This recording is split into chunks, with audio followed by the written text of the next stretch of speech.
Hello and a very warm welcome to New Age Parenting. A lot of people have been asking me why this series, parenting. Nobody has ever thought that there can be a series on parenting. But what I've realized with my experience on spiritual path and on life's journey also, that of course, everything counts, especially when you are a child. Every word coming from your parent becomes a reality when you become an adult. And all the blockages which are coming in your life are because of whatever has been told to you as a child. And it can come from your parent or maybe from your teacher. So that is why the responsibility of a parent becomes very high. On the other hand, the conflicting issues which are there, actually, the soul searching process, why we are doing it? Because open talks, open communication is important, because I have to understand what is their point of view and they need to understand what is my point of view. Once these conflicts are out, we will be able to understand each other's point of view, and then the kind of love and respect and care we have for our children, or maybe they have for us as parents, will actually help us to find solutions. So time now for open soul searching, and today's subject is handling money, which is a very important issue with today's parents. So let's move over to soul searching.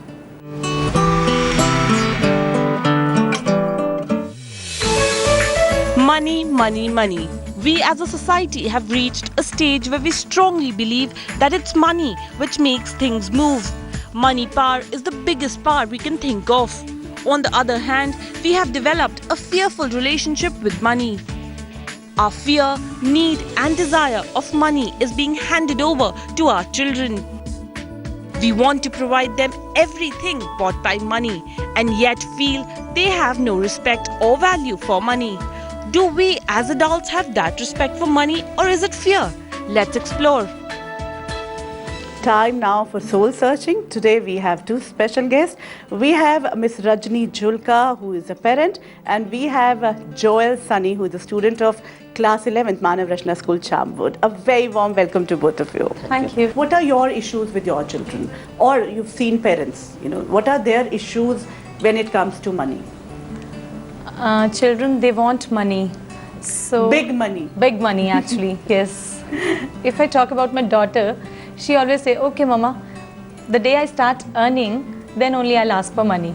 But my son, he says, mama, give me, this month only he was talking about, he says, mama, give me 18,000 bucks. So that I can manage with my expenses and all. So I said, 18,000? You are getting 250 bucks a month. So how can you expect that? He says, mama, I'll manage everything, on my own. We have been giving everything to our children. Yes. They don't even say it and we bring it. Yes. We see it with somebody else and we bring it. That's true. And then we start saying that they don't respect money. Somewhere, there is a big gap between what we want and what we are doing. I think they have so much exposure. What's going on in their surrounding, that is affecting a lot. So There's when a they peer see pressure. Yes, peer I want to pressure, talk yes, I would about say peer pressure. Inspired you to start asking for more money. When it starts, we don't really ask for money.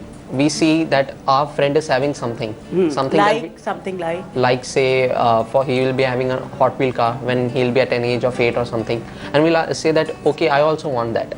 And then when say there will be two options at that age, there will be two choices that the parent can make.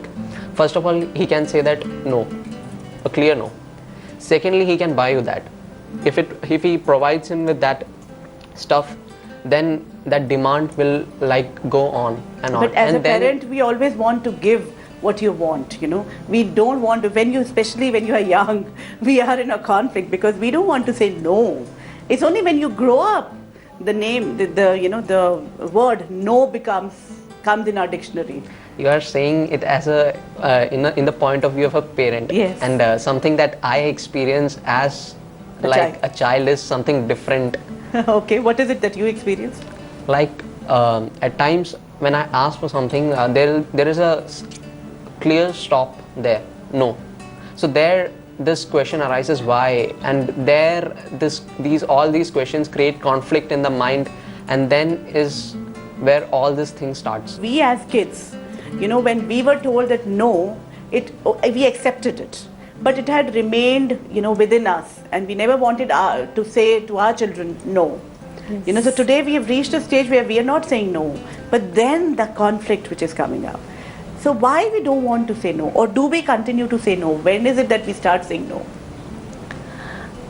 I think as a parent, we need to make our child understand, yes, it's okay to accept no as well. Once we start making our child realize, yes, it's okay to accept no also. So let's make a deal, like if our child, he wants, mama, I want this thing. Okay, we set a target. You have to do this, you have to, get say 90% marks or 95, start working on that, then only you'll get this. But don't you think we are teaching him that, whenever you want something, you'll have to work. It will always be a deal.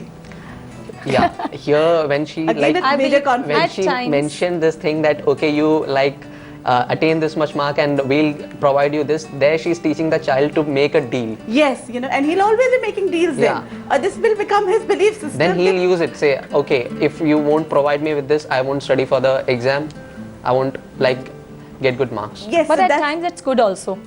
They start, doing such things. No, don't you think so? As a parent, no, I see, think. again, I'm not saying no or yes or no. What I'm saying is that how we have learned to make deals with them is actually creating a problem for them, because that's what they are learning. And they're not just making deals with us, they're making deals with all the classmates. In day-to-day life, if I have seen people say that we need to submit a register tomorrow, that guy would say okay, I'll do your work, but you give me this sum of money, or you provide me with this much thing, something that suits his interest. So there he's learning to, there he's doing a deal. And where did he learn to deal? From parents. Yeah. So unconditional giving, which is our natural process of a human being, is lost completely. We have not For taught them. and we have not learned also. And we are afraid even that if the child is giving unconditionally, we say, oh my God, people will make use of him. We need to talk more, I believe, Yes. as a parent. We need to talk because we have to talk about our own, At times we insecurity. think, yes, they understand, whereas they don't. Right? So talking is more important rather than, Communication, yes. communication. I agree with Yes, that. communication gap is there these days. First of all, when we are born into a family, the whole society there, it teaches us to dream. And then at a certain point, it also teaches us to restrict our dream. So in a day-to-day life, There's a conflict, yes. Yeah, in a day-to-day life, we rarely see a parent, see a child who's asking something from his parent, and his parent sitting aside him and telling him that okay, this is why we cannot provide it to you, and taking some time from on their part and trying to make it trying to make The child them understand it. So this is how, if this scenario doesn't happen regularly, there is this misleading happening. So what have you seen among your peers? How do they feel about money? Among my peers, the concept of money is it's a thing of peer pressure. They have their parents who have a lot of expectations from them, and this expectations is proportional to their success. And for success now, they are relating the term success with money.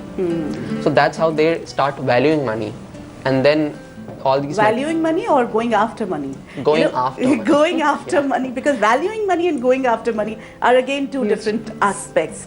Handling money, and we have Rajni and Joel. Joel, we were talking about that, yes, we are equating success with money, how much money you're earning. But to you, and Rajni, to you as a parent, what success really means? Joel, we start with you. To me, success means that you stand a place in society where your peers, where where the people you meet, they have a sense of respect towards you. They have this admiration, they have a dream to be in a position where you are today. You want to be an inspiration for others. Can say. That is the main goal.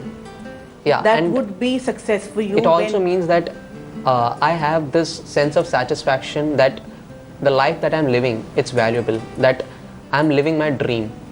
So the first thing was that people should be respecting me enough.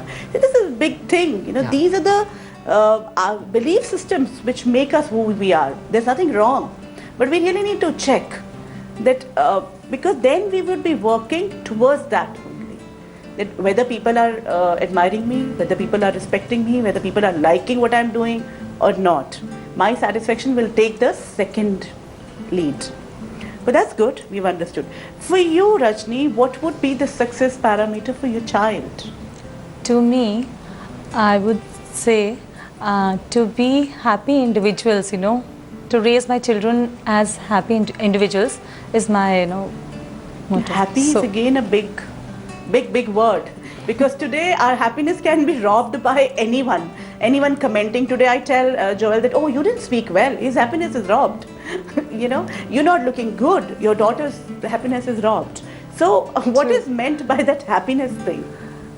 Satisfied, contented, so that's the thing. Contented is a process, Yes. but how will we reach? How will the child reach?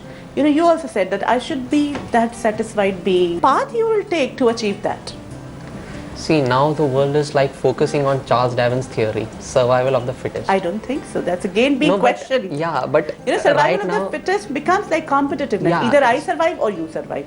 But we are also in the corporate. That's the theory which is being quashed in the corporate sector. We are talking about moving from competition to cooperation, coexistence but still there is a tough competition that exists there. in our minds. Yeah. If you look at it otherwise, look at as a detached person. Don't you think there is place for everyone? There is place for everyone, but the place for a successful person, that's really limited there. I don't think so. That's what I'm saying. Those pyramid things have shifted. Who has told you that we're only looking at the pyramid? It's not something that has been told. It's something that we experience from the very childhood when we like. There can be only one first position in your class. Can't there be 5 people who are getting first position? They can be, but when it comes to the competition level that's in the class, we see that there is. It's not that key. Okay, in academics, let's try to talk about it in academics. There are 40 children, 30 children. Yeah. Don't you think in academics, forget about the co-curricular activities in sports also, don't you think there can be 4 people who reach the first position together? But They do can be. all the 4 people feel satisfied? Yeah. Will they have this thinking going on in their mind that why, if I were the only one who has been. So we have become individualistic. Yeah. We are looking for that individualistic approach. Somewhere we are, that collective happiness is not there. I cannot be happy in the other person's success. Yeah, True. see, this is something which we really need to know, because and that is why we are becoming individuals, and that is why the society is breaking down. As youngsters, we need to know that what is our role. And I know a lot of kids today who are thinking about global changes, Yeah. global cooperation, coming together, oneness. Somewhere, are we as parents, have we been able to give them that dream of being together? Are they compatible? We have sibling rivalries. We can't even tolerate one brother or sister. We as youngsters were able to tolerate all our cousins also. Yes, very And true. today, they can't even tolerate the other child, the other brother or sister. Yes, I believe internet and media, they are We can't playing. keep on blaming the other places, Somewhere we need to see why we are becoming individualistic. And especially this is what Even the parents have a lot of expectation when a child is born. Either he or she wants to be should be an engineer or a doctor. we are out of that now. Yeah, you want to be an entrepreneur, nobody is saying no to you. But there also the question is about if you can make your both ends meet, and if there is a yes, then no one will have a problem from the parenting That's side. the fear. See, we really need to understand that's a fear of the parent. Yeah. But are you really afraid Not that you really. won't be able to make your ends meet? Not really. See, because you've experienced it. Yeah. So you can give them the confidence. Have you tried to give them the confidence? Actually, this scenario of sitting together and having a discussion on it, it's really rare today. So this so-called providing confidence is like not existing I now. think, yeah, it's important to understand parents' issues, parents' fears, so that you can, dispel them, and your fears, which the parents can dispel. Somewhere, how important you think today when we have talked about it, Joel and Rajni, these kind of discussions are important in a family. You've had these kind of discussions? Rarely. Would you Yes. like to have these kind of discussions? Definitely yes. Would like to. Because it's like, but whenever we have discussions, we are actually trying to tell children what to do. Yes. Have we ever talked about it? What are our fears? I think no. Do you think parents should open up? Surely, yes. They should never feel that he is like in an age where he cannot participate in the decision making of the family. He should also have an equal space there, and they should like find time to communicate to him, to like know his troubles, to say guide him where he needs that guidance. And what do you think as a parent should come from the child? Because they also clam up. They're not open enough. Yes. We need to have family time, I believe, so that we can communicate more. Family time And, means pictures, movies, picnics, no. dinners. Exactly not. Family. Because these days relatives. we are having that way only. Yeah. So that's why I'm saying we need to have that family time where we can talk amongst ourselves. And so that deep is very talks. important. Deep talks. Like Very going important. beyond those normals, how is life and what is happening, and you should be doing this, Yes. he is doing that, there should be, you should set your goals and things like that. You should go deeper into it. Thank you so much for this open soul searching, because this is something, the whole purpose of this program, the series is. Joel and Rajni, thank you so much for your time. Thank you.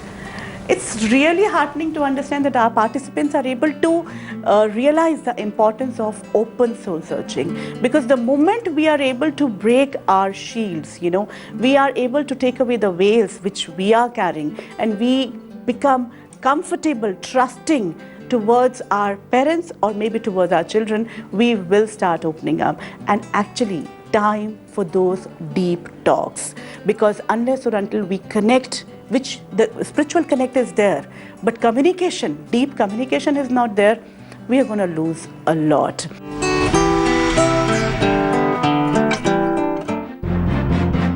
In the modern world, people seem to be obsessed about money. We attach values with our attitudes towards it. Money can be seen as both a practical and a wave. Seen as a practical, money creates attachment, either desire or fear. Seen as a wave, money is a stream of flowing energy, circulating vitally. When it's freely given, money can be received from the abundant supply of the universe. This is the divine circulatory flow. The word money is from the Roman fertility goddess Moneta, an aspect of Juno, in whose temple the first money was minted. Money is a part of God's energy and is a sacred trust to be used wisely for both ourselves and the good of all. In Hindu mythology, money is associated with goddess Lakshmi, goddess of prosperity and abundance. Money is an energy that communicates between all things material and facilitates human relationships. Unless we know what money means to us, we'll never have a healthy relationship with it. Money will control you rather than you controlling your money. The power and meaning you give to your money determines how you live your life. Your ability to integrate a rich spiritual life with material possessions reflect how well you bring your values, beliefs, and desires into your world. Spirituality is able to give us an insight about our life purposes. Of course, if we look at it as an individual, we can have our own personal successes, we can have professional successes, we can have our success in the society, and ultimately our spiritual success, our spiritual goals. Once we are able to understand these four aspects of my life, I will be able to handle a lot of my issues. And ultimately the realization that money or the finances are just means to reach out to or to achieve these goals and successes. It will take away a lot of my load from earning money to creating goodness and creating these goals in my life. And at times, mapping the conflicts do help us to find solutions and communication tips. So time now for mapping the conflicts.